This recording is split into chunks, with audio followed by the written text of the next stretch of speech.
Hello mga kabayan! Isa ka bang OFW na nagpaplanong bumalik na sa Pilipinas for good? Matapos ang ilang taon ng pagsusumikap at sakripisyo abroad, marami sa atin ang nag-iisip na bumalik na. Pero alam mo ba na maraming kailangang paghandaan bago magdesisyon na umuwi? In today's video, pag-uusapan natin ang mga importanteng paghahanda at mga dapat i-consider para sa isang smooth at matagumpay na pagbabalik sa Pinas. Unang-una sa listahan ay ang financial preparation. Ayon sa isang study, about 60% ng mga OFWs ang may concern tungkol sa financial stability bago magdesisyon na umuwi. Kaya napaka-importante na meron tayong sapat na ipon at plano bago umuwi. Siguraduhin may emergency fund ka na kayang sustentuhan ang pamilya mo for at least 6 to 12 months. Kung meron ka ng investment tulad ng property o negosyo, i-manage mo ito para masigurado ang long-term financial stability. Mga kabayan, importante ang financial literacy.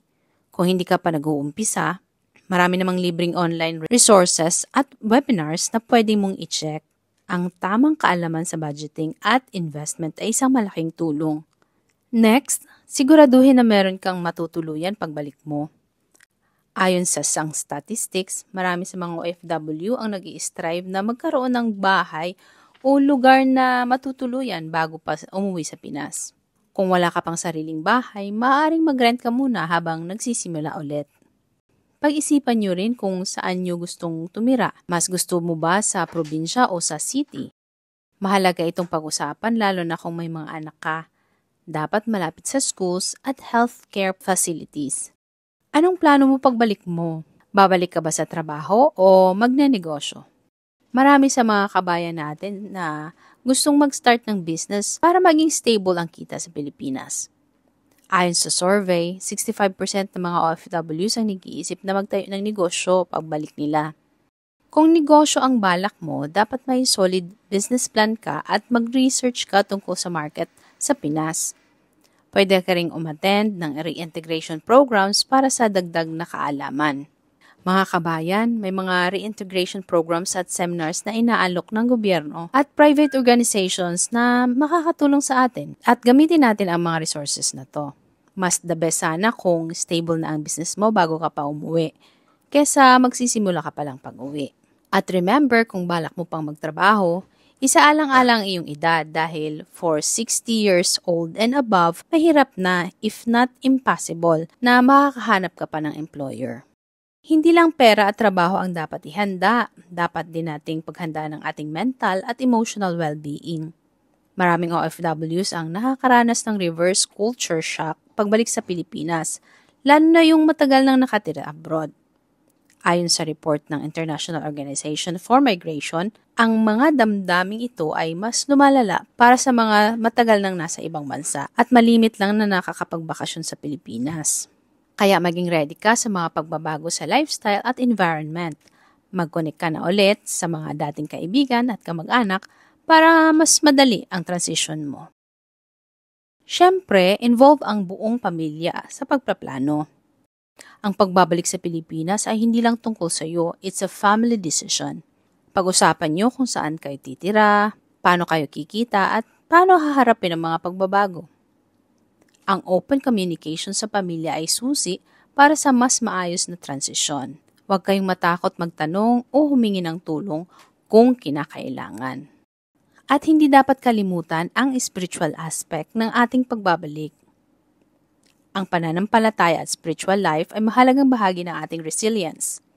Maraming OFWs ang natutong magdasal na mas madalas dahil sa mga hamon abroad.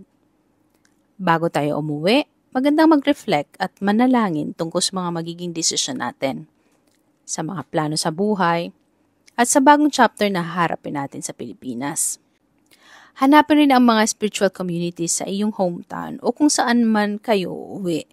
Maaring makatulong ang simbahan o mga support groups upang mapanatili ang peace of mind at spiritual strength natin habang nag-a-adjust tayo sa bagong buhay. Para mas mapadali ang iyong paghahanda, narito ang isang checklist ng mga importanteng bagay na dapat gawin bago kayo umuwi for good. Let's go through it. Mas mainam sana if check na lahat ito bago kayo umuwi. Number 1, financial preparation. Mag-ipon ng emergency fund na kaya ang 6 na buwan hanggang 1 taon. Siguraduhin may panggastos or ipon na magagamit for the next 2 to 3 years habang nag-a-adjust pa financially sa Pinas. And then, isettle ang mga natitirang utang. I-manage ang iyong investments or sources of income. Mag-set up ng bank account sa Pinas at ayusin ang money transfers. Secondly, mag-secure ng bahay. Magre-renta ka ba or bibili? At i-arrange ang storage o shipment ng mga belongings. Pangatlo, employment at business opportunities ay isaalang-alang. Mag-apply ng trabaho sa Pinas if gusto pang magtrabaho, gumawa ng solid business plan kung magnenegosyo, at umattend ng reintegration programs o seminars. Paalala mga kabayan, mas mainam na doing well na ang negosyo bago umuwi. Pang-apat, legal and administrative tasks. I-update ang passport at ang iba pang government IDs. I-settle ang visa at residency issues sa saan mang lugar na pinagtatrabahuan. I-notify ang mga authorities, ang employer kabilang ang embassy. I-handle ang tax at pension matters if needed. Pang-5, healthcare conditions. Mag-arrange ng health insurance sa Pilipinas, kumuha ng medical records para sa sarili at pamilya kung meron, at kumplituhin ang check-ups. Pang-6, paghandaan ang cultural adjustment, mag-connect sa mga kaibigan at pamilya, at magplano ng mga paalaman with friends.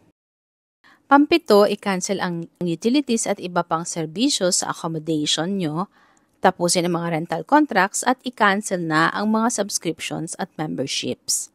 Pang-8, i-book ang shipping services ng gamit, mag-book na ng flight tickets para sa iyo at sa iyong pamilya, at ipack ang mga gamit at i-categorize kung alin ang isi-ship o i-donate. Pang-9, i-close ang mga local accounts na di na kailangan at i-cancel ang credit cards. Magdesisyon kung ibibigay o ibebenta ang mga gamit. Pang-10, i-notify ang employer at tapusin ang mga clearances. Kunin ang end-of-service benefits at gratuity sa company at ayusin ang mga pension arrangements. 11, mag-host ng farewell gathering with friends and co-workers at i-gift o i-donate ang mga gamit na di na madadala sa Pilipinas. Sa mga may anak, mabuting kumuha ng school records at i-enroll ang mga bata sa school sa Pilipinas bago umuwi. Sana nakatulong ang mga tips na ito mga kabayan. Napakahalaga na handa tayo hindi lang financially, kundi pati emotionally at spiritually sa pag-uwi natin sa Pilipinas. Kung may mga tanong kayo o gusto nyong ibahagi sa inyong experiences, feel free to comment down below. Salamat mga kabayan at kita-kita ulit tayo sa next video. God bless!